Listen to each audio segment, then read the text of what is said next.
అసలు మీకు ఇండస్ట్రీలోకి రావడానికి ఇన్స్పిరేషన్ ఎవరు? హీరో కృష్ణ గారు అంటే నాకు చాలా ఇష్టం. ఆయన్ని బాగా విపరీతమైన మిమ్మల్ని చిరంజీవి గారు అనేవాళ్ళట కదా. హెయిర్ స్టైల్ చిరంజీవి గారి లాగా నడవటం నరనరలో నాటుకుపోయి. మీకు రాజేంద్ర ప్రసాద్ గారికి మధ్య కొన్ని ఇష్యూస్ వల్ల అంటే ఒక 1 year ఆ సినిమా రిలీజ్ కాలేదండి. ఎందుకంటే నా డెబ్యూ రిలీజ్కి ఎన్ని పాటలు పడాలో అన్న మాట ఎక్కువగా వింటూ ఉంటాం. కాంట్రవర్సీ క్రియేటర్గా ఆర్జీవి గారికి ఒక మంచి పేరుంది. బయటోటి లోపల పెట్టుకోరు ఆయన. ఏదన్నా బయట మాట్లాడేస్తారన్నమాట ఆయన. కానీ నా సినిమాలో సరికి వంగవీటి రంగ గారిని చంపింది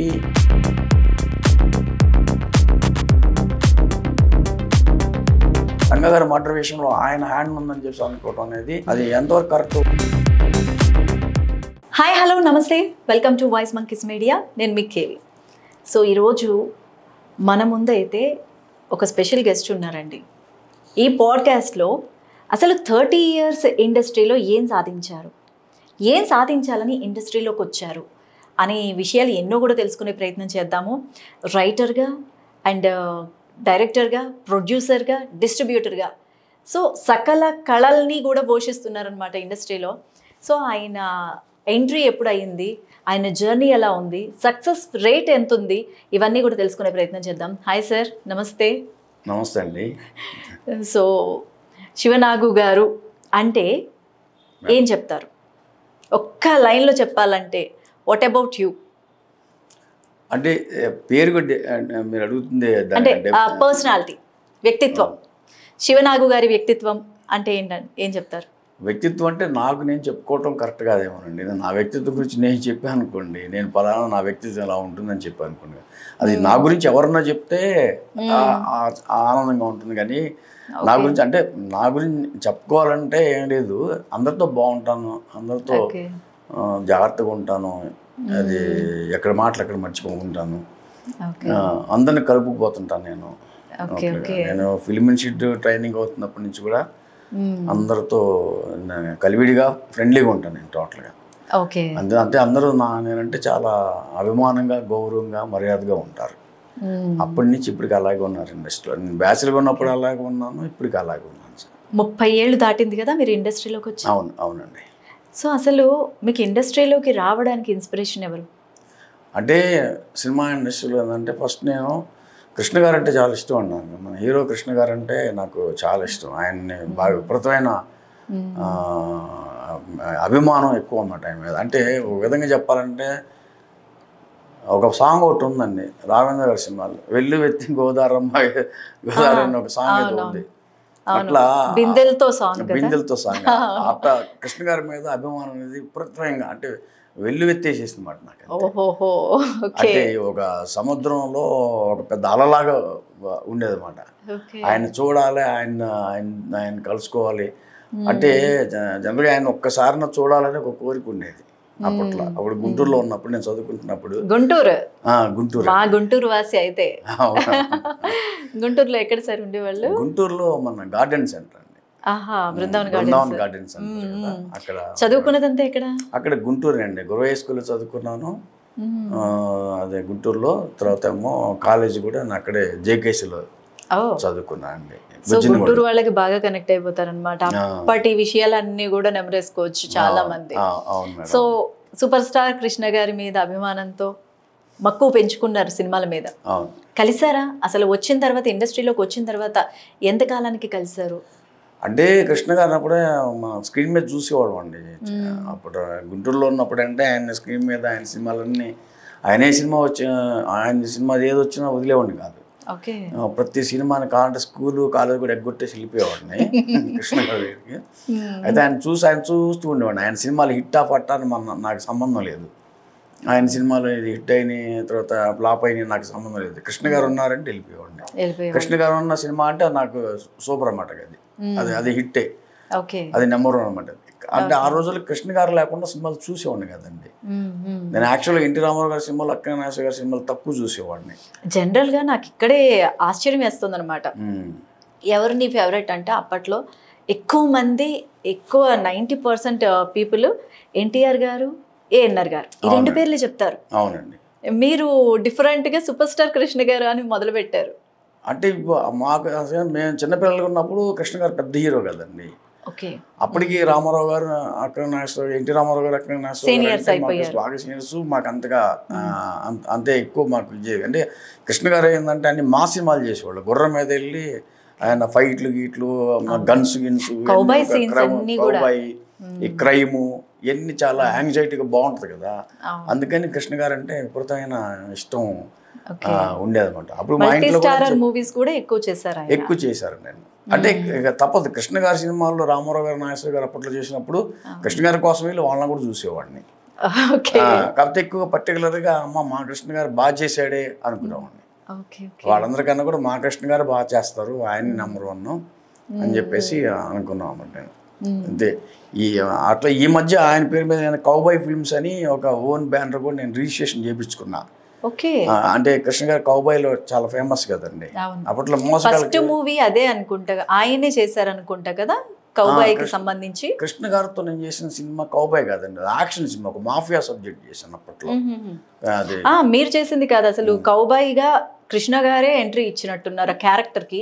లేదండి, కౌబాయ్గా కృష్ణ గారు ఒక ఫ్యామిలీ సబ్జెక్ట్ తో వచ్చారు ఆయన. తర్వాత ఆయన కౌబాయ్ అంటే మోసగాడితో ఆయన కౌబాయ్ హీరోగా చాలా ఫేమస్ అయ్యారు. అంటే అప్పట్లో ఏంటంటే ఆ రోజుల్లో మీకు ఇప్పుడు పాన్ ఇండియా సినిమా అంటున్నారండి. అప్పుడే ఆయన సినిమా ఓవర్సీస్లో పెద్ద హిట్ అయిపోయింది. మోసగాడు అనే సినిమా అమెరికాలో, లండన్లో అలాంటి ఏరియాల్లో కూడాను బాగా అంటే ఇతర దేశాల్లో కూడా పెద్ద హిట్ అయిపోయింది సినిమా. అంటే అప్పట్లో మన ఇండియా ఎక్కువ వాళ్ళకి తెలిసేది కాదండి. ఇప్పుడైతే జాతీయ స్థాయికి వెళ్ళిన సినిమాలు, ఇప్పుడు జాతీయ స్థాయికి వెళ్ళిన అంటున్నారు కదండి. కాదండి, అప్పట్లో సోషల్ మీడియా ఇన్ని ఉన్నాయి కదా. అవునండి, మాధ్యమాలు చాలా వచ్చేసాయి. అవునండి, కానీ అప్పట్లో ఏమీ లేదండి. అప్పట్లో అలాగానే వాళ్ళ. అవును, వావ్, మాకు తెలియని కొత్త విషయం. అవును మేడం, కృష్ణ కంట్రీ అనేవాళ్ళు అప్పట్లో. మిగతా వాళ్ళకి తెలిసి ఉండొచ్చు కానీ ఈ జనరేషన్ వాళ్ళకి వీళ్ళకి తెలియదు అసలు. ఈ విషయం నాకు కూడా చాలా కొత్తగా ఉంది, వావ్ అనిపిస్తుంది. అవునండి, ఇప్పుడు మీకు అంతమంది ఏ బుక్స్ లో చదివినా ఆయన గురించి ఉంటుందండి. ఇది నేను కొత్తగా చెప్పేదేం కాదు.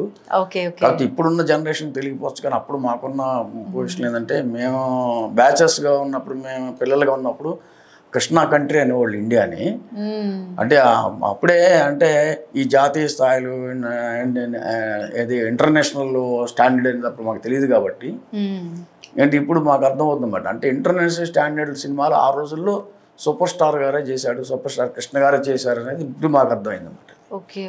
అట్లా మేడం. తర్వాత ఆయన ఇన్స్పిరేషన్గా తీసుకొని హైదరాబాద్ వచ్చారు.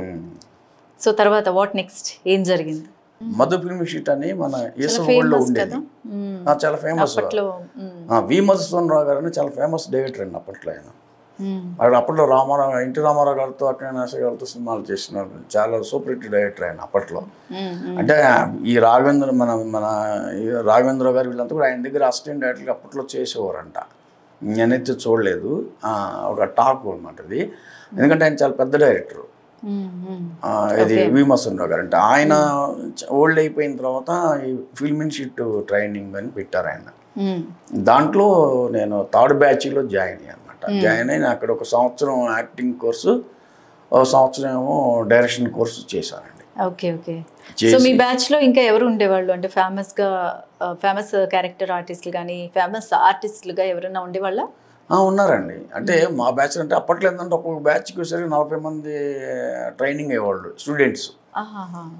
వాళ్ళల్లో కొంతమంది అంటే ఇప్పుడు మనకి ఫస్ట్ బ్యాచ్, మాకంటే ముందు ఫస్ట్ బ్యాచ్ ఉంది. ఆ ఫస్ట్ బ్యాచ్లో ఆవుతి ప్రసాద్ గారని ఒక యాక్టర్. ఆవుతి ప్రసాద్ గారు ప్రతి సినిమాలో కనిపించేవాళ్ళు కదా, ఉన్నవారు ఆయన. ఆవుతి ప్రసాద్ గారు ఒక ఆయన, బ్రహ్మాజీ గారు ఒక ఆర్టిస్టు, శివాజీ రాజా గారు, వీళ్ళంతా మాకు ముందు బ్యాచ్ అన్నమాట. మాకు సీనియర్స్ వీళ్ళంతా. మేము వాళ్ళందరినీ ఏంటంటే మేము జూనియర్స్గా ఉన్నప్పుడు అన్నయ్య అని పిలిచేవాళ్ళం అందరినీ. అప్పుడు వాళ్ళు మాకు బాగా సీనియర్స్. ఆ బ్యాచ్ తర్వాత ఇంకో బ్యాచ్ వచ్చిందండి. ఆ బ్యాచ్లో పెద్దగా ఎవరు ఎస్టాబ్లిష్ కాలేదు. తర్వాత మేము వచ్చి 3rd బ్యాచ్. మా బ్యాచ్ వచ్చేసరికి ఏంటంటే నేను తర్వాత మన డైరెక్టర్ పూరి జగన్నాథ్ గారు ఒక ఆయన, మన శ్రీకాంత్ గారు, మన హీరో శ్రీకాంత్ గారు, బండ్ల గణేష్ గారు, ఇట్లా కొంతమంది ఉన్నారు. ఒక 4-5 ఉన్నాం ఆ బ్యాచ్ నుంచి బయటకు వచ్చి. బండ్ల గణేష్ గారు కూడా ఉన్నారు. ఆయన అప్పటికి ఇప్పటికి ఏమైనా డిఫరెన్స్ ఉందా? బండ్ల గణేష్ గారిలోనా డిఫరెన్స్ ఉందంటే ఇప్పుడు ఆయన ఇప్పుడు బండ్ల గణేష్ గారు అంటే ఆయన గురించి ఒక్క ముక్కలో చెప్పాలంటే బాగా ఆయన మంచి ప్రొడ్యూసర్ అయిపోయారు, చాలా పెద్ద ప్రొడ్యూసర్ అయిపోయారు. ఆయన ఇప్పుడు నెంబర్ 1 స్థానంలో ఉన్నారు. ఆయన అన్ని రకాలుగా అటు ఫైనాన్షియల్గా కానీ అటు పేరుగా కానీ చాలా మంచి స్థాయిలో ఉన్నారు. ఆయన ఇప్పుడు ఆయన మాకు మంచి మిత్రులు. ఆయన గురించి నేను చెప్పగలిగింది ఇంకేముండదు. మా అందరికి సంతోషమే కదా, మా మిత్రులు అంత స్థాయిలో ఉన్నాడంటే మాకు చాలా సంతోషం. ఇప్పుడు మాట్లాడుతూ ఉంటారా, కలుసుకుంటూ ఉంటారా? ఎప్పుడన్నా ఒకసారి ఏదైనా అకేషన్లో కలుస్తామండి. పర్టికులర్ ఎప్పుడు ఎవరైనా కలుసుకోలేదు కూడా. అకేషనల్ గా కానీ లేకపోతే షూటింగ్స్ ఏమన్నా ఉన్నప్పుడు షూటింగ్స్ దగ్గర కానీ ఇవన్నీ కలుస్తాం. అయితే కాంబినేషన్ చేయలేదు ఆయన నేను. ఓకే. అండ్ ఫస్ట్ మూవీ ఏంటండి మీది? అంటే రైటర్ గానే అంటారా? రైటర్ గానే కదా మీరు ఫస్ట్ మూవీ చేశారు, డైరెక్టర్ గా కాదు కదా? సో ఫస్ట్ మూవీ పిట్టల దొర అని మన ఆలీ గారు చేశారు. పిట్టల దొరికి చాలా వెనకాల కథ జరిగిందని చెప్పేసి వింటున్నాము. అది నిజమేనా? అంటే ముందు వేరే హీరోని అనుకొని తర్వాత అలీ గారికి ఆ అవకాశం రావడం, మీకు రాజేంద్ర ప్రసాద్ గారికి మధ్య కొన్ని ఇష్యూస్ వల్ల ఈ మార్పు జరిగింది అన్న దానిలో ఎంతవరకు నిజం ఉంది? అంటే రాజేంద్ర ప్రసాద్ అన్నయ్యకి నాకు పెద్ద ఇష్యూస్ ఏమి లేవండి. ఆయన అంటే నాకు కూడా చాలా ఇష్టమే. ఎందుకంటే ఇప్పుడు ఆయన ఇప్పుడు నాకే కదా, చాలా మందికి ఆంధ్రప్రదేశ్లో అందరికి ఇష్టం ఆయన అంటే. ఎందుకు ఇష్టం అంటే ఎవరికి మనసు బాధేసినా ఆయన ఏంటంటే ఒక టాబ్లెట్ టైపు హీరో అనమాట. అంటే ఇప్పుడు తలనొప్పి వస్తే తలనొప్పి టాబ్లెట్ వేసుకుంటాం అండి, ఫీవర్ వస్తే ఫీవర్ టాబ్లెట్ వేసుకుంటాం.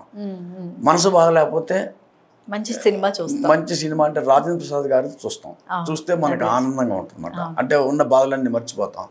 ఆయన టాబ్లెట్ లాంటి మనిషి అండి ఆయన, రాజేంద్ర ప్రసాద్ గారు. ఆయనతో ఎవరికి ఏం గొడవలు ఉండవు. ఆయన సరదాగా ఆయన అనుకొని అలీ గారిని పెట్టారు అన్న టాక్ ఉంది, అది నిజమేనా? అది ఆయన అంటే ఫస్ట్ నేను కథ చెప్పింది అన్నయ్యకే చెప్పాను, రాజేంద్ర ప్రసాద్ గారికి చెప్పాను ఫస్ట్. అయితే ఆయన అప్పుడు డేట్స్ లేవండి. తన డేట్స్ ఏంటంటే మంచి ఆయన సక్సెస్లో ఉన్నారు. నన్ను అప్పుడు 1 year 2 years ఆగమన్నారు నన్ను. కథ నచ్చింది అన్నయ్యకి, రాజేంద్ర గారికి కథ నచ్చిందండి. కథ నచ్చింది, టైటిల్ పిట్టల ధర టైటిల్ నచ్చింది, అన్నీ చేసిందండి. నాకు ఒక 1 year ఆగాలి నువ్వు శివనాగు అని చెప్పేసి అన్నారు. సరే, నాకేంది కొత్త ప్రొడ్యూసర్ కాబట్టి ఆయన ఆగుతారో లేదో తెలియదు కాబట్టి నేనేం చేశానంటే అన్నయ్య చెప్పకుండా మళ్ళీ బయటకు వచ్చేసి ఆలీ గారిని కలిసి ఆయన కథ చెప్పి ఆయన ఓకే చేసుకుని ఆయనతో సినిమా చేసాం. చేసిన తర్వాత సినిమా రిలీజ్ అవ్వటం చాలా ఇబ్బందికరంగా ఉంది. అంటే ఒక 1 year ఆ సినిమా రిలీజ్ కాలేదండి. ఎందుకంటే నేను డెబ్యూ, అప్పుడు నేను కొత్త. ఇంకా దానికి వర్క్ చేసిన వాళ్ళు చాలామంది ఉన్నారు అప్పుడు. అంటే ఇప్పుడు ఉన్న కొద్దిగా ఫేమస్ అయిన వాళ్ళు కానీ మన చంద్రబోస్ గారిని లిరిక్ రైటర్ చేశారు, రమణి భరద్వాజ్ గారిని ఒక మ్యూజిక్ డైరెక్టర్ చేశారు, తర్వాత ప్రణయ్ కుమార్ గారిని ఒక సింగర్, ఆయన కూడాను. అందరూ డెబ్యూసే. అంతా మొత్తం ఫస్ట్ అన్నమాట. అసలు సినిమా ఇండస్ట్రీ అంటే తెలియదు అప్పుడు ఎవరికి. మేము సినిమా తీస్తున్నాము అనుకునే ఫీలింగ్తో వచ్చాము అంతే. దానికి ప్రొడ్యూసర్ సానా ఐదిరెడ్డి గారు అని నాకు, ఆయన కొత్త అనుకుంటా. ఆయన కూడా ఫస్ట్ ఆయన నాకు మంచి మిత్రుడు. నేనే తీసుకొచ్చా ఆయన నువ్వు నీ దగ్గర డబ్బు ఉంది కదా, నువ్వు డబ్బు పెట్టు, మన సినిమా చేద్దాం అని తీసుకొచ్చాను. తీసుకొచ్చి సినిమా చేసాం. అది దాంట్లో ఏంటంటే అందరూ అంటే ఆ రోజులు అందరూ మంచి యాక్టర్సే పడ్డారండి. దాంట్లో మనకు తెలియకుండానే మంచి యాక్టర్స్ని పెట్టాం. అసలు నిజంగా ఒక సినిమా కంప్లీట్ అయిపోయిన తర్వాత మొత్తం ఆ వర్క్, పోస్ట్ ప్రొడక్షన్, డబ్బింగ్స్ ఇవన్నీ అయిపోవడం ఒక ఎత్తు, రిలీజ్కి ఉండే టెన్షన్ ఒక వేరే లెవెల్లో ఉంటుంది కదా. అసలు మామూలు కాదండి. ఇప్పుడు కొద్దిగా రిలీజులు కొద్దిగా ఈ మధ్య రిలీజులు కొద్దిగా ఈజీ అయిపోయినాయి. అవునా? అప్పట్లో ఒక సినిమా చేయడం అంటే మాటలు కాదండి, చాలా కథమే సాము ఉండేది అప్పుడు. అంటే ఒక సముద్రం దాటినట్టే, ఒక పెద్ద సముద్రాన్ని ఈ దరి నుంచి ఆ దరికి దాటినట్టు ఉంటుంది. ఇక రిలీజ్ అంటారా, సముద్రం మధ్యలో ఇరుక్కుపోయినట్టు ఉంటుంది అన్నమాట. రిలీజ్ అనేది చాలా టిపికల్గా ఉంటుందండి. రిలీజ్ చేయడం చాలా ఇబ్బంది కదా. ఎందుకంటారు అలాంటి సమస్య ఎందుకు వస్తుంది? అంతా కష్టపడి తీసుకున్న తర్వాత టీం అంతా రిలీజ్ దగ్గర ఎందుకు ఇండస్ట్రీలో ఎప్పుడు అంటే మీ దగ్గరే కాదు అందరి దగ్గర కూడా రిలీజ్కి ఎన్ని పాటలు పడాలో అన్న మాట ఎక్కువగా వింటూ ఉంటాం. సో ఎందుకు అసలు ఆ ప్రాబ్లం ఎందుకు వస్తుందంటారు?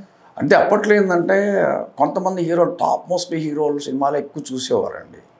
అప్పట్లో ఏంటంటే ఒక ఎన్టీ రామారావు గారు, అక్కినేని నాగేశ్వర గారు, శోభన్ బాబు గారు, కృష్ణ గారు, చిరంజీవి గారు, మురళీమోహన్ గారు, ఏంటి అన్నయ్య రాజేంద్ర ప్రసాద్ గారు, శోభన్ బాబు గారు, రాజేంద్ర ప్రసాద్ గారి సినిమాలు, వీళ్ళంతా స్టార్స్ ఉండేవాళ్ళంతా. అంటే వీళ్ళందరికీ ఏంటంటే అప్పట్లో సినిమా యాక్టర్స్ అంటే ఒక స్టార్స్, ఒక హైట్, పర్సనాలిటీ, కలరు, ఒక ఫేసు, ఒక అద్భుతంగా ఉండేవాళ్ళు అన్నమాట వాళ్ళు. అంటే మినిమం 6 అడుగులు తక్కువ ఏ హీరో ఉండేవాడు కాదు. అంటే అలాగే వాళ్ళ ఫేసులు కూడా ఏంటంటే సినిమా యాక్టర్ అంటే సినిమా యాక్టర్ కోసం పుట్టాడా, ఎన్టీ రామారావు గారు చూస్తే ఈయన సినిమా యాక్టర్ లాగే పుట్టాడు, ఈయన సినిమా యాక్టర్ కోసం సినిమా యాక్టర్ లాగే అంటే ఇలా పుట్టారు కాబట్టి ఈయన సినిమా యాక్టర్ అయ్యారు. అట్లాగే సూపర్ స్టార్ కృష్ణ గారు కూడా ఇలా ఉన్నారు కాబట్టి ఆయన సినిమా యాక్టర్ అయ్యాడు. అంటే ఎవరు పడితే వాళ్ళు సినిమా యాక్టర్ అవ్వడానికి అప్పుడు ఎవరికి ఆ సాహసం చేయలేకపోయారండి. అంటే అసలు సినిమాలు ఎలా తీస్తారో కూడా అప్పట్లో తెలియదు కదా, అసలు తెలియదండి. ఎందుకంటే ఎక్కువగా సినిమా ఇండస్ట్రీ అంతా చెన్నైలో ఉండేది. చెన్నైలో సినిమా ఇండస్ట్రీ ఉన్నప్పుడు సినిమాలు ఎలా తీస్తారు. అందుకని మీకు ఏం చేసేవాడు అంటే ఎప్పుడన్నా ఆంధ్రప్రదేశ్ వైపు ఎప్పుడన్నా కృష్ణ గారు కానీ చిరంజీవి గారు కానీ వీళ్ళు వస్తే అసలు మొత్తం పోలోమంటూ ట్రాక్టర్లు వేసుకొని ఎదురుబడులు వేసేసుకొని అన్ని ఏది ఓళ్ళ నుంచి కూడా కొన్ని లక్షల మంది పండగ అనమాట. అంత పండగలాగా ఉండేది అనమాట. ఆ టైం అనమాట. అంటే ఇది 90s లో నేను చెప్పింది. అప్పుడు అనౌన్స్మెంట్లు కూడా రిక్షాల్లో వాటిలో ఇచ్చేవాళ్ళు అనుకుంటా. పలానా చోట షూటింగ్ జరుగుతోంది అని చెప్పేసి దండోరలాగా వేసేవారండి అప్పుడు. అంటే ఆ టైంలో అనమాట. ఆ టైం అంటే నేను చెప్పేది అంటే ఇప్పుడు 94, 95 మేము విఠలదార్ సినిమా చేద్దాం అనుకున్న టైమే 94లో మేము ప్రీ ప్రొడక్షన్ అనేది స్టార్ట్ చేసాం. అప్పుడు మా అందరికి దాన్ని ప్రీ ప్రొడక్షన్ అంటారు కూడా తెలియదండి. అది ఈ మధ్య అంటున్నారు ప్రీ ప్రొడక్షన్ అనేది. కొత్త పదాలు వచ్చేసాయి కదండి అప్పటికి ఇప్పటికి చాలా వేరియేషన్. అవునండి. అంటే అప్పుడు కూర్చొని కథ ఇలా అనుకోవాలి ఇలా అనుకోవాలని చెప్పేసి మన ఎల్బి శ్రీరామ్ గారు అని ఆయన ఫేమస్ రైటర్, ఆయన నేను కూర్చొని ఆ కథని అది తయారు చేస్తుండేవాళ్ళం. ఉంటుంది ఒక సంవత్సరం పాటు చేసాం ఆ కథని తయారు చేయడం అనేది. అంటే ఆయన మా ఫ్రెండ్ సానాద్రి సినిమా తీస్తారో లేదు తెలియదు, కానీ సినిమా తీస్తారనే ఉద్దేశంతోనే ఫస్ట్ మేము కూర్చొని కథ తయారు చేసుకుని నేను వెళ్ళి ఎల్బి శ్రీరామ్ గారిని నా 2 వీలర్ మీద పట్టుకొచ్చుకునేవాడిని. నేను వాళ్ళ ఇంటికి వెళ్ళి తీసుకొచ్చి ఆఫీసులో కూర్చోబెట్టి ఇద్దరం కూర్చొని వర్క్ చేస్తుండేవాళ్ళం అప్పట్లో. చేసి అదే చేసాం. అంటే ఒక ఆశ ఉండేది అనమాట. అంటే మన సినిమా ఇండస్ట్రీకి వచ్చాం కాబట్టి అంటే మన గోల్ రీచ్ అవ్వాలి. అవునండి. అంటే కసి కన్నా కూడా ఇప్పుడు కసి అంటే అండి, కసి అనేది ఎప్పుడు వస్తుందంటే మన ఫెయిల్యూర్ అయినప్పుడు కసి స్టార్ట్ అయ్యిద్ది, సక్సెస్ కొట్టాలని. అప్పుడు ఫెయిల్యూర్ సక్సెస్ తెలియదు కదండి, సినిమా తీయాలంతే. ఆ రోజుల్లో కసి ఉండేది కాదండి. మనం ఒక సినిమా తీయాలి అంటే కంప్లీట్ చేయాలి, ఆ సినిమా కంప్లీట్ చేసి థియేటర్స్ రిలీజ్ చేయాలి. మన ఫ్రెండ్స్, మన ఇంట్లో వాళ్ళు, మన ఇంటి పక్క వాళ్ళు, ఇంటి ఎదురు వాళ్ళు, ఇంటి పై వాళ్ళు, ఇంటి కింద వాళ్ళు అందరూ చూసి ఆనందించాలి. మనోడు సినిమా తీసాడు అని కసి అప్పుడు ఉండేది కదండి. కసి ఎప్పుడు వస్తుందంటే సినిమా ఫెయిల్యూర్ అయినప్పుడు, అంటే ఇండస్ట్రీలో అంటే ఎంటర్ అయినప్పుడు ఒక పోటీ స్టార్ట్ అయ్యిందండి. ఆ పోటీ స్టార్ట్ అయినప్పుడు మనం ఫెయిల్యూర్ అయినప్పుడు సక్సెస్ కోసం పడే దాన్ని కసి అంటారు అన్నమాట. దాన్ని ఇది వస్తుంది అన్నమాట. అది ఇప్పుడు ఏంటంటే కసి అవ్వద్దాన్ని. ఇప్పుడు ఏంటంటే ఆశ అనమాట. ఎన్నో ఆశలు ఆశయాలు అంటారు చూసారా, అది ఒక తెలియని ఆశలు ఆశయాలు అన్నమాట. అది అంటే సినిమా చేయాలంతే. మిమ్మల్ని చిరంజీవి గారు అనేవాళ్ళట కదా అప్పట్లో ఏంటంటే ఆ పేరు ఎందుకంటే కొద్దిగా నేను స్టైల్ ఆఫ్ వాకింగ్ కానీ అప్పుడు మాటలు కానీ ఇది కానీ ఆ హెయిర్ స్టైలు, ఆ డ్రెస్సింగు, అంటే తర్వాత నేను ఆయన చూసిన తర్వాత మళ్ళీ నేను ఖైదీ సినిమా చూసిన తర్వాత నేను జిమ్ ఎక్సర్సైజ్ చేయటం, ఎక్సర్సైజ్లు బాగా చేసి నేను బాడీ బిల్డింగ్ అది చేయటం, ఇవన్నీ చేసి అలాంటి డ్రెస్సులు వేసుకోవటం, చిరంజీవి గారి లాగా నడవటం అన్ని చేయడం. అంతే అందరు నన్ను నా ఫ్రెండ్స్ అందరూ సరదాగా అమ్మ చిరంజీవి అనేవాళ్ళు. అది రాలేదంటే మొత్తం నరనరలో నాటుకుపోయి ఫీలింగ్ వచ్చేసి ఓకే. అప్పుడు నేను ఇంట్లో గొడవ చేయడం మొదలుపెట్టి అప్పుడు వచ్చి ఫిల్మ్ ఇన్స్టిట్యూట్లో జాయిన్ అయ్యాను. ఆహా, ఇది ముందు నుంచి అక్కడ అనేవాళ్ళు అక్కడి అనమాట, నుంచే చదువుకునే ఉంది. రోజుల్లో నుంచి స్టార్ట్ చదువుకునే అయింది. రోజుల్లో నుంచే ఉంది. అంటే చిరంజీవి గారు మీకోసం వెయిట్ చేసేవాళ్ళట కార్లో మీరు వచ్చేంత వరకు. అంటే నా అసలు కోసం అది ఎలాగ అంత ర్యాపో ఎలాగ మెగాస్టార్ కుటుంబంతో? అంటే వెయిట్ చేసేంత సీన్ అయితే నాకు లేదులే కానండి. ఆయన చిరంజీవి గారు మెగాస్టార్, ఆయన నన్ను వెయిట్ చేయటమే లేదు. కానీ కాకపోతే అంటే ఏంటంటే ఇష్టంతో ఎదురు చూసేవాళ్ళు కదా. అంటే చిరంజీవి గారికి ఏంటంటే ఆయనకు బాగా దగ్గర అయ్యాను. చిరంజీవి గారు ఒక ఇన్సిడెంట్లో చిరంజీవి గారికి దగ్గర అయ్యాను. అంటే నేను ఫిల్మ్ ఇన్స్టిట్యూట్ అయిపోయి బయటకు వచ్చేసి ఒక రైటర్గా నేను చేసిన తర్వాత మళ్ళీ నేను చెన్నై వెళ్ళిపోయాను. నేను చెన్నై వెళ్ళిపోతే చెన్నైలో జరిగిన ఒక ఇన్సిడెంట్ వల్ల మన ఆర్టిస్ట్ ప్రసాద్ బాబు గారు అని ఉన్నారండి. ఆయన చాలా ఫేమస్ అప్పట్లో, చిరంజీవి గారికి బాగా మిత్రుడు. ఆయన చిరంజీవి గారి ఏజ్ గ్రూప్ వాళ్ళంతా. దాని ఏదంటే ఆయనది ఒంగోలు అయితే నేను నాది గుంటూరు అనేసి, అరే వీడి పిల్లాడు చిన్న కురాళ్ళలాగా ఉన్నాడు, ఈయన పాపం వీడే ఇండస్ట్రీగానే వచ్చి వీడిని ఎంకరేజ్ చేద్దామని అప్పుడు ఆయన నన్ను అక్కడ సత్య స్టూడియో అని ఉండేది అప్పట్లో, అది చెన్నైలో. అటు రుద్రవీణ షూటింగ్ జరుగుతున్నప్పుడు నన్ను అక్కడికి తను దాంట్లో ఒక క్యారెక్టర్ చేస్తున్నారు ప్రసాద్ బాబు గారు. అప్పుడు తీసుకెళ్ళి నన్ను చిరంజీవి గారికి ఇంట్రొడ్యూస్ చేశారు. అంటే అప్పట్లో ఏంటంటే కృష్ణ గారిని చూడాలి, కృష్ణ గారితో ఒకసారి మాట్లాడాలి, ఆయనతో ఫోటోలు దిగాలని కోరుకుండేది. కానీ ఇంకెవరి మీద మనసు లాగేది కాదు. అనుకోకుండా ఎప్పుడైతే చిరంజీవి గారిని చూశానో ఇక్కడ నేను నా మైండ్ చిరంజీవి గారి వైపు బాగా ఎక్కువ డైవర్ట్ అయిపోయింది. మీకు అన్నమయ్య సినిమాలో వెంకటేశ్వర స్వామి నాగార్జున గారి దగ్గరికి వచ్చేసి నీకు మంచి అందాన్ని చూపిస్తారా అమ్మాయిని చేశాను అంటాడు. తీసుకెళ్ళి వెంకటేశ్వర స్వామి చూపించగానే భక్తుడు అయిపోతాడు. అవును, అలాగనమాట. ఓకే, మీరు సూపర్ స్టార్ కృష్ణ గారిని చూడడానికి వచ్చి ఆయన్ని చూసేసరికి అటువైపు డైవర్షన్ అయిపోయింది. చిరంజీవి గారికి బాగా నేను అక్కడ ఆయనంటే బాగా ఇష్టపడటం. అంటే ఎందుకు అప్పటి వరకు కృష్ణ గారిని అసలు కలిసారా? కలవలేదు. అంటే కృష్ణ గారిని అవకాశం రాలేదా? 1-2 సార్లు కలిశానండి. కానీ అంటే కృష్ణ గారు అంటే ఆయనంతో జీవితాన్ని చూసిన పెద్ద హీరో, చాలా పెద్ద సూపర్ స్టార్. ఆయన ఎన్టీ రామారావు గారు లాంటి ఒక పెద్ద స్టార్స్తోనే పోటీ పడ్డ వ్యక్తి కృష్ణ గారు, సూపర్ స్టార్ కృష్ణ గారు అంటే అప్పుడు ఆయన అంటే మా అందరికి గౌరవం మర్యాద ఎక్కువ ఉండేది కదా. అందుకని ఏంటంటే ఆయనతో మాట్లాడేటట్టు కొద్దిగా భయంగానే ఉండేది నాకు. అంత ఒక పెద్ద స్టారు అంటే మేము ఎన్నో కొన్ని వందల సినిమాలు చూసాము. అదేంటంటే చిరంజీవి గారు ఏంటంటే మా ఏజ్ గ్రూప్తో చాలా క్యాజువల్గా కలిసిపోయేవాళ్ళు. ఆయన చాలా హ్యాపీగా అంటే మొత్తం మా గురించి తెలుసుకోవటం, ఆయన ఏం చదివావమ్మా, అది ఎక్కడ ఈ ఊరినిది, ఇంకేమైనా చేసావా, నువ్వు ఏమైనా నాటకాలు ఏమైనా వేసావా, ఇవన్నీ అడుగుతుండేవారు అన్నమాట. పలకరింపులకి ఫిదా అయిపోతాం అన్నమాట. అంటే ఆయన ప్రతిదీ పట్టించుకునేవారు. ఆయన లొకేషన్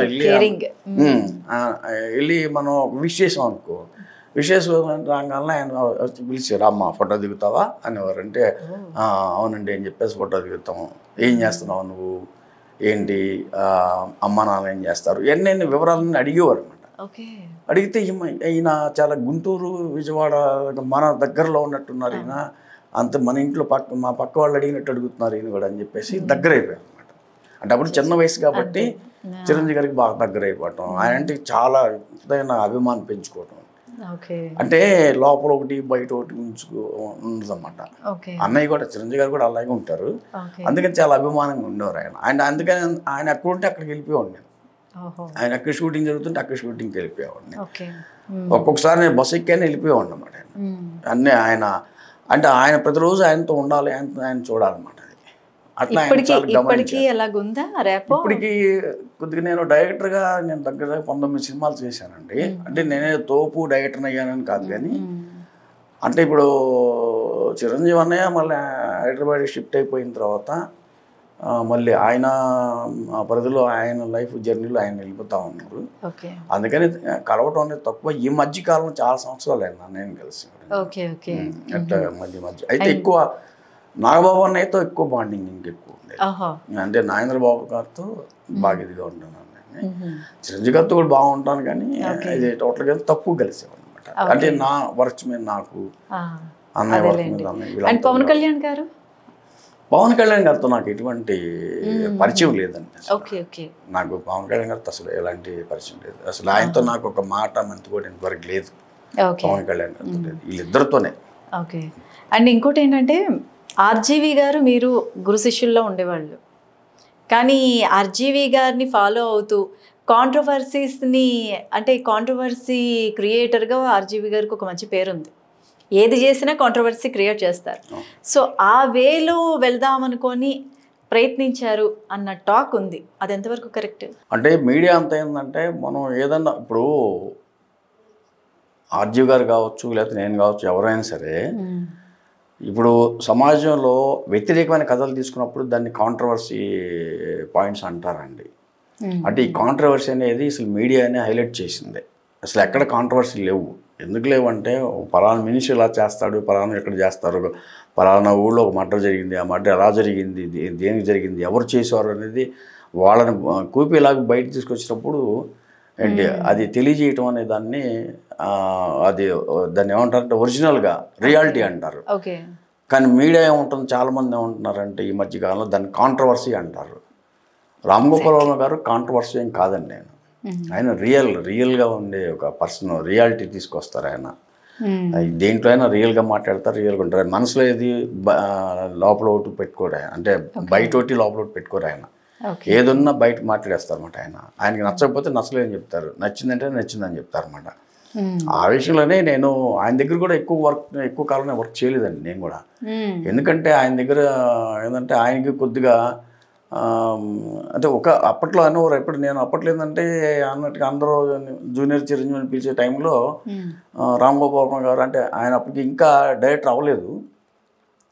డైరెక్టర్ కాకముందు నుంచి మేము వర్మ గారితో కలిసి తిరిగేవాళ్ళం. అయితే అప్పటికి ఇంకా డైరెక్టర్ కావాలి, ఇంకా శివ సినిమా ఆయన ఇంకా స్టార్ట్ చేయలేదు.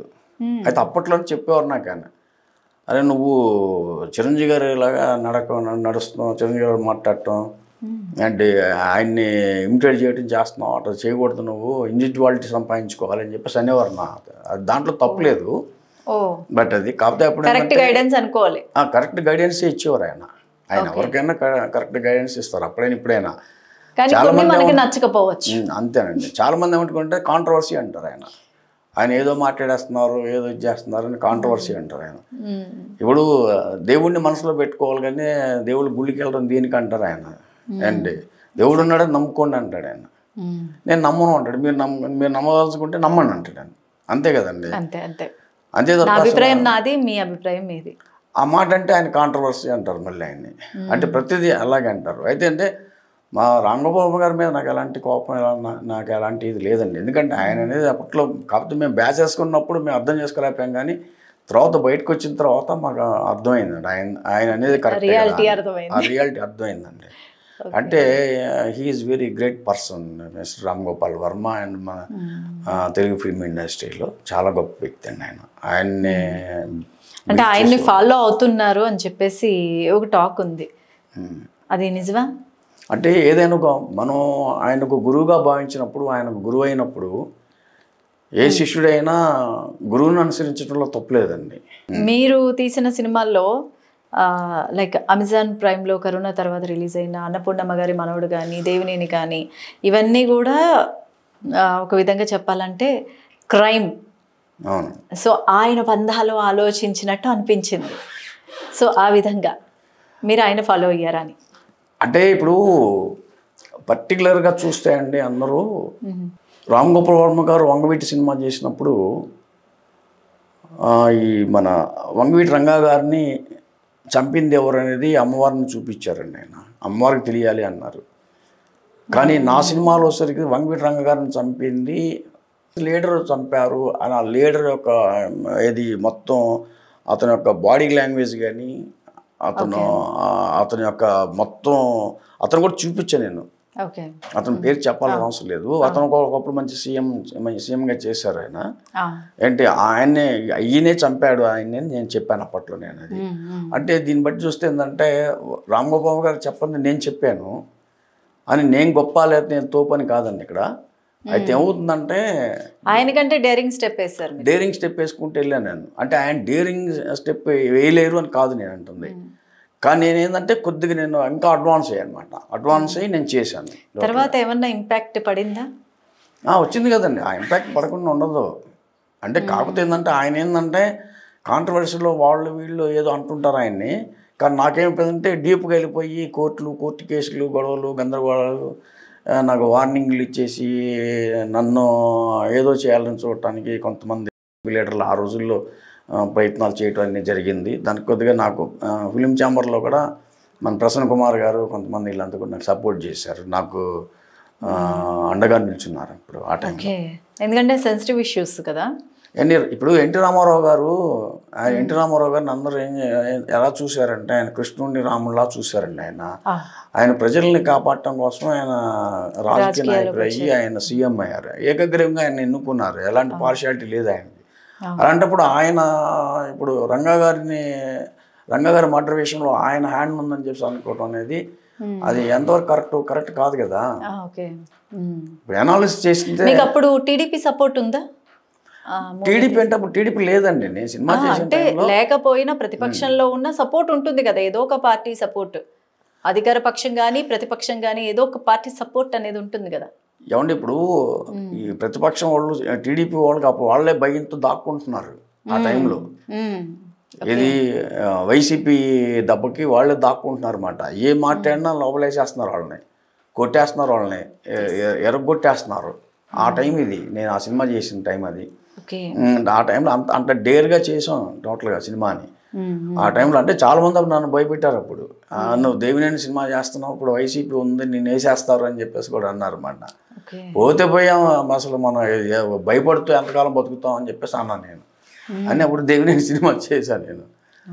అంటే అలానే నేను ఏదో మా వైసీపీ మీద పగా ప్రతీకారం నాకు లేదు. అట్లాగే తెలుగుదేశం చెప్పాలి అని అంటే తెలుగుదేశం అంటే నాకేదో అభిమానం కాదండి. అది అంటే ఏంటంటే మొత్తం వాస్తవాలు చెప్పాలని అంతకంటే ఇంకేం లేదు. ఇది వాస్తవం, నిజం మాట్లాడదాం, నిజాలు చెబుదాం, వాస్తవం మాట్లాడదాం. లోపల ఒకటి అదే వాస్తవాలను దాచిపెట్టేసి పైకి ఇంకో రంగం ఎందుకు మాట్లాడాలి? అయితే తర్వాత మరి జయచంద్ర అన్న సినిమా స్టార్ట్ చేశారు కదా, అది ఏంటి ఇప్పుడు మళ్ళీ ఆగిపోయిందని చెప్పేసి విన్నాము. ఇప్పుడు మళ్ళీ ఓపెన్ చేసే ఆలోచనలు ఏమన్నా ఉన్నాయా? రీస్టార్ట్ చేసే ఆలోచనలు ఉన్నాయా? అంటే ఇలాంటి క్వశ్చన్స్కి చాలాసార్లు మన చాలా ఛానల్స్లో చెప్పాను. మరి మన ఛానల్స్ వాళ్ళు చాలామంది ఏం చేస్తున్నారు, మరి ధైర్యం చాలకు ఏమో నేను చెప్పిన క్వశ్చన్స్ వాళ్ళు ఏం చేస్తున్నారు, మ్యూట్ చేయటమో లేదా దాన్ని కట్ చేయటమో చేస్తున్నారు. దీనికి ఏంటంటే ప్రాబ్లం ఏంటంటే జయచంద్రన్ సినిమా చేద్దాం అనుకున్న టైంలో వైసీపీ లీడింగ్లో ఉంది. చంద్రబాబు గారు అంటే వీళ్ళంతా ప్రతిపక్షంలో ఉన్నారు వాళ్ళు. అంటే ఇంకొకటి ఏంటంటే ఇందాక చెప్పా కదా మీకు, అది వీళ్ళందరూ ఏంటంటే ఎవరు ఏం మాట్లాడినా కూడాను తీసుకెళ్ళి లోపలేసేసి అవసరమైతే ఎన్కౌంటర్ కూడా చేద్దామనే రేంజ్లో ఉన్నారు వాళ్ళు, వైసీపీ వాళ్ళు. అలాంటి పొజిషన్లో ఇప్పుడు నేను వెళ్ళి జయచంద్రన చేద్దామని చెప్పేసి అనుకున్నాను. జయచంద్ర చేసేది ఎవరు చేస్తే తెలుగుదేశం పార్టీలో లీడర్సు, లేకపోతే చౌదరి అంటే ఎక్కువ. ఇప్పుడు చంద్రబాబు గారు చౌదరీస్ ఎక్కువగా ఉంటారు కాబట్టి చౌదరీస్ని నేను నమ్ముకొని విజయవాడలో వాళ్ళ దగ్గరికి వెళ్ళి నేను సపోర్ట్ చేయమని అడిగాను. నేను అందరు చౌదరీస్ని అడిగాను నేను. అంటే తెలుగుదేశం పార్టీ వాళ్ళే సపోర్ట్ చేయాలి కదండి, మొత్తం వాళ్ళనే అడిగాను నేను మొత్తం. అంటే వాళ్ళని అడిగితే ఏం చేస్తారు, వాళ్ళే విమర్శించేవాళ్ళు చంద్రబాబు గారిని. ఏం చంద్రబాబు గారి సినిమా అంటే ఎవరు చూస్తాడు, అసలు సీఎం అవుతాడా, సీఎం అవుతాడా ఏంటి, అసలు రాడే, అయిపోయింది చంద్రబాబు గారి పరిస్థితి అయిపోయింది, మొత్తం అవుట్. ఇక సీఎం కాలేడు, ఏం కాలేడు. ఇక అది మొత్తం అతనే సీఎం అవుతాడు, అతను నమ్ముకోవడం దేనికి, కమ్మాళ్ళకి ఏం చేశాడు ఆయన అని చెప్పేసి ప్రతి ఒక్క చౌదరీస్ నన్ను అడిగేవాడిని. ఎందుకంటే యాక్చువల్గా నేను చౌదరినే. అయితే ఏంటంటే వాళ్ళు మన చౌదరీస్కి ఏం చేశాడు చంద్రబాబు గారు, నీకేం చేశాడు చెప్పు, నువ్వు నీకేమైనా చేశాడా ఒక డైరెక్టర్గా, నీకు స్థలాలు ఇచ్చాడా, పొలాలు ఇచ్చాడా, నువ్వు చౌదరి కూడా పుట్టావు కదా అని చెప్పేసి నన్ను అడిగేవాళ్ళు అన్నమాట. ఇప్పుడు చెప్పా అంటే ఇప్పుడు తను ఏంటంటే ఆయన దేశానికి మంచి చేయాలని చూస్తాడు. మంచి అని పక్కన పెట్టినా కూడా ఆయన ఒక సింగపూర్నో ఒక అమెరికానో ఇన్స్పిరేషన్ తీసుకొని మన రాష్ట్రాన్ని ఆ స్థాయికి, ఒక రిచ్ స్థాయికి తీసుకెళ్ళాలని చూస్తుంటాడు కదా ఆయన. అలాంటప్పుడు అలాంటి వ్యక్తి ఉంటే బాగుంటుంది కదా నా ఉద్దేశం. మనకు పనులు అవ్వకపోయినా ఆయన అలా ఉంటే బాగుంటుంది కదా నేను అనేవాడిని వాళ్ళతో. తర్వాత కంప్లీట్ అయిందా అసలు? కంప్లీట్ అంటే చేయాలనుకున్నారా ఎప్పుడైతే వీళ్ళు ఇలా అన్నారో అధికారంలోకి వచ్చాక? లేదండి, ఎప్పుడైతే వీళ్ళు ఇలా అన్నారో నేనేం చేశాను అంటే నాకు ఇంట్రెస్ట్ పోయింది. ఇంట్రెస్ట్ పోవటం అంటే నేను జయచంద్రన్న ఎందుకు టైటిల్ పెట్టాను, చంద్రబాబు గారి మీద ఎందుకు సినిమా తీద్దాం అనుకుంటున్నాను, చంద్రబాబు గారు చేసిన మంచి పనుల మీద నేను చేద్దాం అనుకున్నా. దానికి మీరు ఎవరు సపోర్ట్ చేయకపోతే నాకు వేరే ప్రొడ్యూసర్ వచ్చి ఎట్ట చేస్తాడు? చంద్రబాబు గారి మీద వేరే ప్రొడ్యూసర్ వచ్చి చేయాలి కదండి. వేరే ప్రొడ్యూసర్ వచ్చి ఎలా చేస్తాడు? అదేదో మీరే సపోర్ట్ చేయమని నేను అడిగాను వీళ్ళందరినీ, చౌదరీస్ని, తెలుగుదేశం పార్టీ వాళ్ళని మీరే సపోర్ట్ చేయండి, మనం చేద్దాం, రేపు దేనికైనా ఉపయోగం ఉంటుంది, మన అందరికి ఉపయోగం ఉంటుంది కదా నేను అడిగాను వాళ్ళని. మరి వాళ్ళు ఎవరు ముందుకు రాకపోగా ఆయన విమర్శనాత్మకంగా మాట్లాడారు, విమర్శించారు. అప్పుడు నేను అక్కడ ఒక ప్రెస్ మీట్ పెట్టేసి లోకల్లో చంద్రబాబు గారు తాజ్మహల్ అంట పెట్టుకుని తిరుగుతున్నాడు అని చెప్పేసి నేను ప్రెస్ మీట్ పెట్టాను అన్నమాట. నేను అది మోస్ట్లీ ఆయన దాకా వెళ్ళింది, కానీ దాని గురించి ఎవరు ఎక్కువ ఇది అవ్వలేదు. నేను కూడా దాన్ని పక్కన పెట్టేస్తాను, నేను చేయలేకపోయాను. మరి నేను ఎందుకు పవన్ కళ్యాణ్ గారు ఇప్పుడు ఇంత ఇదిగా నేను ఎందుకు మనసులో మెచ్చుకుంటాను, ఎంత అభిమానిస్తాను అంటే ఆయన ధైర్యాన్ని. నేను చాలా గొప్ప ధైర్యం కదా, నేను ఒక ఛత్రపతి శివాజీ లాగా, అలెగ్జాండర్ గారి లాగా అంత పెద్ద ధైర్యం. ఏం ధైర్యం ఆయన, అసలు ఏం దూసుకుపోయాడు అసలు మనిషి, అసలు బుల్లెట్లాగా దూసుకెళ్ళిపోయాడు ఆయన. తీసుకెళ్ళిపోయి చంద్రబాబు గారు అలా బయటికి పట్టుకొచ్చేసి తీసి ఒక్క నిమిషం కొడితే ఎక్కడికి తీసుకెళ్ళి మరి సీఎం అని చేశాడు, ఈయన డిప్యూటీ సీఎం అయిపోయాడు. దే హ్యాట్స్ ఆఫ్ పవన్ కళ్యాణ్ గారు. ఒక డైరెక్టర్ ఏం చేస్తాడంటే వాడు సినిమాని నమ్ముకొని కూర్చుంటాడు పాపం, వాడు ఫ్యామిలీ పిల్లలు అంతా సినిమా ఫీల్డ్లోనే ఉంటారు వాళ్ళు. ఎవరన్నా ప్రొడ్యూసర్ వచ్చి సినిమా చేస్తాడంటే అతనికి ఆశ ఉంటుంది ఆ డైరెక్టర్కి. ఆ ప్రొడ్యూసర్ ఏం చేస్తాడంటే, అదే మీకు ప్రొఫెషనల్ ప్రొడ్యూసర్స్ అనుకోండి, వాళ్ళు 4 కోట్లు పెట్టి 5 కోట్లు పెట్టి ఒక యావరేజ్ సినిమా చేసినా వాళ్ళకి రాకపోతే వాళ్ళు అరే మనం రాంగ్ స్టెప్ వేసాం, సరిగా అమౌంట్ రాలేదు, మరి నెక్స్ట్ మంచి సినిమా చేద్దాం అనుకుని చెప్పేసి వాళ్ళు అన్ని ఆస్తులన్నీ పోయినా కూడా మళ్ళీ ప్లాన్ చేసుకొని మళ్ళీ ప్రీ ప్రొడక్షన్ చేసుకొని ఎక్కడ ఫైనాన్స్ పట్టుకొని మళ్ళీ సినిమా చేస్తారు. అదే బయట నుంచే ప్రొడ్యూసర్లు ఉంటారు సరే, వాడు ఫస్ట్ వచ్చేసరికి 2 కోట్లు పెడతానంటాడు. ఫస్ట్ 5 లక్షలతో ఈ డైరెక్టర్ పాప సినిమా మొదలు పెట్టిస్తాడు. ఈవిడేంటే నేను సినిమా చేస్తున్నాను, నాకు మొత్తం నాకు పలానా దగ్గర డబ్బులు రావాలి, మనీ రావాలి, వచ్చిన తర్వాత వచ్చేస్తాయి, ఈలోపు ఈ 5 లక్షలతో మనం చేద్దాం, ఫస్ట్ మనం ఓపెనింగ్ పెట్టేసేద్దాం అంటాడు. బయట వాడు చేసేది అట్లా. ఇప్పుడు ఓపెనింగ్ పెట్టేసేసి నిజం అనుకుంటాడు, తీర చూస్తే ఏమైంది, ఆ చేతులు ఎత్తేస్తాడు. కారణం ఏంటి, ఈ నిరికిచ్చేసాడు, డైరెక్టర్ నిరికిచ్చేస్తాడు. ఆ కొత్తగా వచ్చిన ప్రొడ్యూసర్ అది దగ్గర నిజంగా డబ్బులు ఉండవు. కానీ ఈ కొత్తగా వచ్చే ప్రొడ్యూసర్లు ఏం చేస్తారంటే ఫస్ట్ ఒక 5 లక్షలు 10 లక్షలు ముందు ఇన్వెస్ట్ పెడతారు, 2 కోట్లు బడ్జెట్ వేస్తారు వీళ్ళు.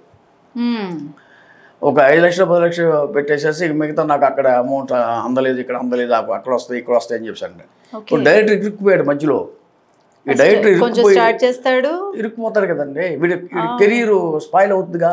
అందుకే వీడేం చేస్తాడంటే అక్కడ ఎక్కడ ఫైనాన్స్ వీడు పట్టుకొచ్చి ఆ ప్రొడ్యూసర్ పేరుతో వీడి సినిమా తీస్తాడు. ప్రొడ్యూసర్ సేఫ్ అండి. కొత్తగా వచ్చి ప్రొడ్యూసర్లు అందరూ చేసేది అదే, చాలా వరకు అదే చేస్తున్నారు. కొత్త ప్రొడ్యూసర్లు అందరూ చేస్తున్నారు. తర్వాత పేరు వస్తే పేరు కొట్టేస్తారు. పేరు రాలేదు, సినిమా పోయిందనుకోండి, మేము 10 కోట్లు పెట్టాం, 20 కోట్లు పెట్టాం, డైరెక్టర్ మమ్మల్ని మోసం చేశాడు. ఇంత జరుగుతుందండి. అదే జరుగుతుందండి ఇప్పుడు ప్రజెంట్, అదే జరుగుతుంది. చాలా పంచాయతీలు అయ్యే జరుగుతుంటాయి ఇప్పుడు. మీకు చాంబర్లో కూర్చోండొచ్చి ఇక్కడ పంచాయతీలు అన్నప్పుడు ఒక మాట మాట్లాడుకోవాలి. ప్రసన్న కుమార్ గారు నిన్న కూడా రీసెంట్గా అంటే ప్రెస్ మీట్లో చెప్తున్నప్పుడు కొత్త వాళ్ళకి మేము చాలా చాలా జాగ్రత్తలు చెప్తూ ఉంటాము, హై బడ్జెట్కి వెళ్ళిపోతున్నారు. ఒకప్పుడు 100%లో 95% రెమ్యూనరేషన్, ఇప్పుడు 95% ఆర్టిస్టుల రెమ్యూనరేషన్ ఇవన్నీ పోతుంటే 5% మాత్రమే సినిమా మేకింగ్ అవుతుంది. కానీ ఇప్పుడు చిన్న సినిమాలు ఏవైతే ఉన్నాయో అవి మాత్రం 98% సినిమాకి పెడుతున్నారు, 2% వాళ్ళు రెమ్యూనరేషన్లు తీసుకుంటున్నారు. సో ఆలోచించండి, జాగ్రత్త అని చెప్పేసి కూడా అన్నారు. అంత నిజంగా బడ్జెట్లు అంత ఎక్కువ అవుతాయండి? అసలు సినిమా తీయాలంటే బడ్జెట్ ఎంత అవుతుందంటారు? అంటే ప్రసన్న కుమార్ గారు మరి ఆయన ఆ మాట ఎందుకన్నారు నాకైతే తెలియదు కానండి. ఇప్పుడు కొత్తగా వచ్చే ప్రొడ్యూసర్లు ఉన్నారు సారా, అంటే ఇప్పుడు మీరు అన్నట్టుగా బడ్జెట్ ఎక్కువగా పెట్టి బడ్జెట్ పెంచి బడ్జెట్ ఎక్కువ పెద్ద బడ్జెట్తో చేయగలిగే వాళ్ళు ప్రొఫెషనల్ ప్రొడ్యూసర్లే చేస్తున్నారు. ఇప్పుడు ఒక కొత్త ప్రొడ్యూసర్ని ఒక డైరెక్టర్ పట్టుకొని వచ్చేసి నేను ఒక 3 కోట్ల సినిమా చేస్తా అంటే ఎందుకు 50 లక్షలు చేయలేవా అని అడుగుతున్నారండి వాళ్ళు. అంటే ఎంత తెలుగున్నారు వాళ్ళు బయట ప్రొడ్యూసర్లే. అదే మీకు ప్రొఫెషనల్ ప్రొడ్యూసర్ అనుకోండి, ఆ ప్రొఫెషనల్ ప్రొడ్యూసర్కి 3 కోట్లు చెప్తే 3 కోట్లు ఎట్ట అయిద్దా? కనీసం ఒక యావరేజ్ ఆర్టిస్ట్ పెట్టిన కనీసం 5-6 కోట్లు అయింది మనకు సినిమా. అంటాడు. ఎందుకంటే వాళ్ళు ప్రొఫెషనల్స్ అండి, వాళ్ళకి తెలుసు. తెలుసు. అదే 2 కోట్ల ప్రాజెక్ట్ చేస్తాను నేను చెప్పేసి కొత్త ప్రొడ్యూసర్ చెప్తే ఎందుకంటే 50 లక్షలు చేయలేరా అని అడిగేస్తున్నారండి కొత్త ప్రొడ్యూసర్లు. అంటే అంత తెలివిగా వాళ్ళు ఉన్నారండి. సినిమా ఇండస్ట్రీలో ఉన్న ప్రొఫెషనల్ ప్రొడ్యూసర్లు అంత వాళ్ళు ప్రొఫెషనల్గా ఉంటున్నారు, వాళ్ళకి వ్యాపారం తెలుసు. ప్రొఫెషనల్ ప్రొడ్యూసర్లు అందరికీ వ్యాపారం తెలుసు అండి. వాళ్ళు 20 కోట్లు 30 కోట్లు 100 కోట్లు పెట్టి సినిమా చేసుకున్నా కూడాను ఏ స్థాయిలో చేయాలో ఏ స్థాయిలో బిజినెస్ చేయాలో వాళ్ళకి తెలుసు అండి. వాళ్ళు చేసేసుకుంటారు వాళ్ళు. అసలు ఈ సినిమా ఇండస్ట్రీని నమ్ముకొని అంటే చాలా ప్యాషన్తో ఇష్టంతో ఈ సినిమా ఇండస్ట్రీలోకి వచ్చి ఆస్తులు అమ్ముకున్న వాళ్ళు చాలామంది ఉన్నారు. సో మీకు అలాంటి ఎక్స్పీరియన్స్ ఏమైనా ఉందా? అంటే ఇప్పుడున్న పొజిషన్లో అయితే ఆస్తుల మీద సినిమా చేసే అంత తెలివి తక్కువ కొత్తగా వచ్చే ఏ ప్రొడ్యూసర్లు చేయట్లేదండి. కొత్తగా వచ్చే ప్రొడ్యూసర్లు అందరూ ఇక్కడ డైరెక్టర్లను నాశనం చేసేస్తున్నారు, డైరెక్టర్ లైఫ్ని స్పాయిల్ చేసేస్తున్నారు, ఇక్కడ డైరెక్టర్స్ లైఫ్ని స్పాయిల్ చేస్తున్నారు కొత్తగా వచ్చే ప్రొడ్యూసర్లు. మేము గమనించాం, మేము చూసాం, అనుభవించాం కూడా. కొత్తగా వచ్చే వాళ్ళ తెలివితేటలతో క్రిమినల్ మైండ్ వస్తుంది. అంటే ఇప్పుడు కొత్త వాళ్ళు కూడా కొంతైనా వాళ్ళు లాస్ అవుతున్నట్టే కదా. అంటే వాళ్ళు అవుతారండి. ఎంత లాస్ అవుతారు వాళ్ళు? మహా అయితే 10 లక్షలు 20 లక్షలు లాస్. దానికి ఏంటంటే వాళ్ళకి ఒక పేరు, వాళ్ళకు నేమ్. ఆ సినిమా నేను చేశా, ఆ సినిమా ప్రొడ్యూసర్ని నేను, ఆ సినిమాలో నేను యాక్ట్ చేశా, నేను రేపు పొలిటికల్లో చెప్పుకొని తిరగొచ్చు, 10 మంది దగ్గరికి అప్పులు చేయొచ్చు, నేను ప్రొడ్యూసర్ని అని. ఏంటి అదేమవుతుంది? ఇప్పుడు డైరెక్టర్ ఏంటి, ఒక ప్రొడ్యూసర్ని చూపించుకోవాలి. డైరెక్టర్ చూపించుకోవాలంటే డైరెక్టర్ ఎక్కడన్నా ఫైనాన్స్ తీసుకొని వచ్చి ఫైనాన్స్ చెప్పినా కూడాను ఏంటి ఆ ఫైనాన్స్లో సినిమా కంప్లీట్ చేసుకున్నా కూడా డైరెక్టర్ యొక్క బ్రెయిన్తో సినిమాని కంప్లీట్ చేసినా కూడా ప్రొడ్యూసర్ ఏం చేస్తాడు? నేను 4 కోట్లు పెట్టి 5 కోట్లు పెట్టాను, అతను పెట్టేది 5 లక్షలు 6 లక్షలే, కానీ నేను 4 కోట్లు పెట్టి 5 కోట్లు పెట్టా అంటాడు. సినిమా సినిమా కనుక ఫ్లాప్ అయిందనుకోండి, ఆ ఎఫెక్ట్ మళ్ళీ వీడికే డైరెక్ట్గా ఎఫెక్ట్.